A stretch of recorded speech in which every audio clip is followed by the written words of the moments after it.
को बचाने के लिए, आज भी बचाए रखने के लिए केवल है कोई तो वो आदिवासी है भाइयों बहनों। बाकी जगह संस्कार कम हुआ होगा, लेकिन आदिवासी के घर में संस्कार कम नहीं है। कोई मेहमान अतिथि देवो भव, अगर कोई अतिथि हमारे घर में आता है तो सारे काम छोड़ करके उनकी सेवा में हम लगते हैं भाइयों बहनों। ये संस्कार है तो हमारा आदिवासी के पास बचा है।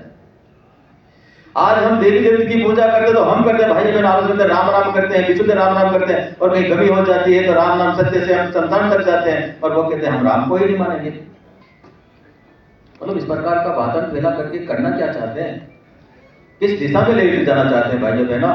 इसलिए मेरी आपसे प्रार्थना है, चुनाव तो हम जीतेंगे और नहीं जीते तो आज ही तो कल जीतेंगे, लेकिन आप लोगों को कमर कस कर इनके सामने खड़ा रहना पड़ेगा, पूरी ताकत से खड़ा रहना पड़ेगा। और पूरी ताकत से खड़ेगा तो मैं आपको वादा करता हूँ, अभी सरकार को आई गई सरकार नहीं रहेगी।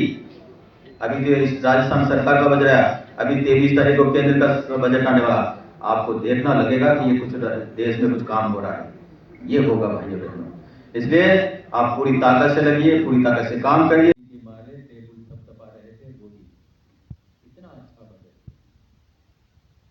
इसलिए हम सब लोगों को हमारा जो बजट आया है, इस बजट की चर्चा गली होटल चौराहे जहां भी खड़े हैं आप यही चर्चा करो, कितना जानदार बजट है जनता के लिए, इतना अच्छा बजट कभी हो नहीं सकता है। और आपको मैं भरोसा दिलाता हूँ ये पहला बजट है।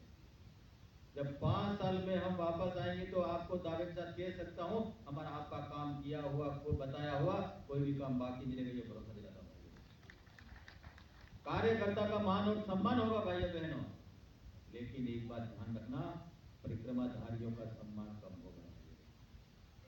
जो मेरा मूल कार्यकर्ता निष्ठावान कार्यकर्ता है, जो पार्टी के लिए जी जान लगाता है, न धूप देखता, न बरसात देखता है, न आंधी देखता, न तूफान देखता है, न कोई आदेश देगा ये देखता है, और दिन रात लगा करके पार्टी को आगे बढ़ाने के लिए, पार्टी को जिताने के लिए काम करता है, वो जो भी काम बताएंगे वो काम करने का हम पूरा करेंगे भाइयों बहनों, आपको नहीं जाने देंगे।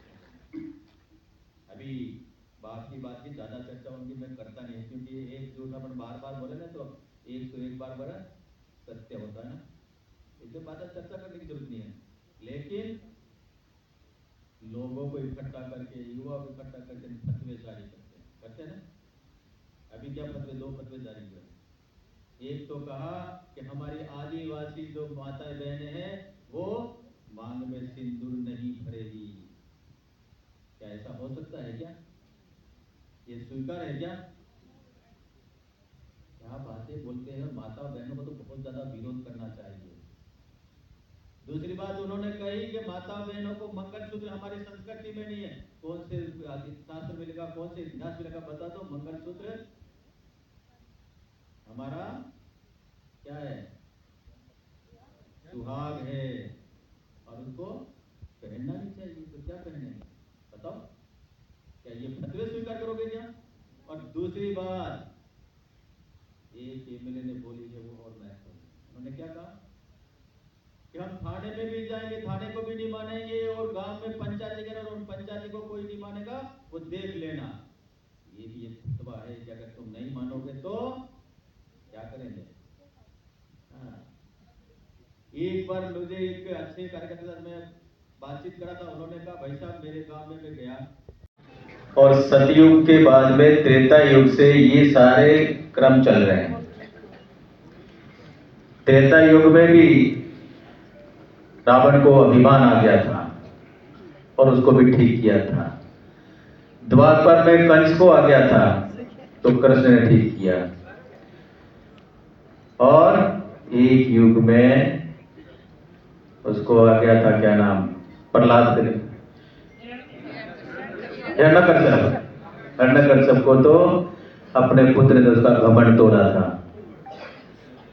अच्छा काम करने वाले बहुत ज्यादा लोग नहीं होते हैं, कम होते हैं, लेकिन अंतिम जीत सत्य की होती है भाइयों बहनों, अंतिम जीत सत्य की। आप और हम सत्य पर चलने वाले हैं। और दूसरी बात, हम भारतीय जनता पार्टी के कार्यकर्ता हैं। जिस पार्टी का विचार है देश पहले, उसके बाद मेरी विचारधारा, और तीसरे पायदान पर मैं हूं, उस विचार को लेकर चलते हैं। हम केवल कोई किसी पद के लिए नहीं आए, एमएलए एमपी बनाने के लिए हम नहीं, प्रधान सरपंच बनाने के लिए नहीं है, हमारे लिए इस भारत माँ को पुनः परम वैभव पर पहुंचाने का लक्ष्य है, उसको पूरा करने के लिए।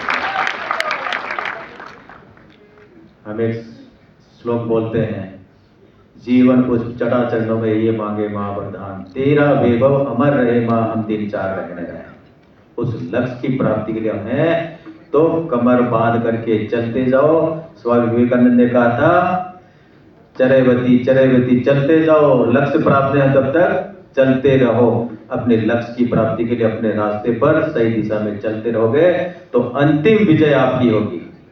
भाइयों बहनों, आपके आशीर्वाद से राजस्थान में सरकार बनी और 6 महीने हुए हैं, ये पहला बजट है।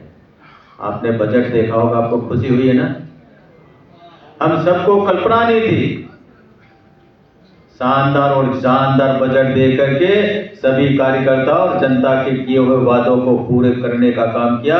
इसके लिए हमारे प्रदेश के मुख्यमंत्री आदरणीय भजन लाल जी और हमारे वित्त मंत्री उप मुख्यमंत्री दिया कुमारी जी और हमारे प्रदेश के पार्टी के मुखिया आदरणीय सीपी जोशी जी को ताली बजा करके अभिवादन करें। जनता में खुशी का माहौल है।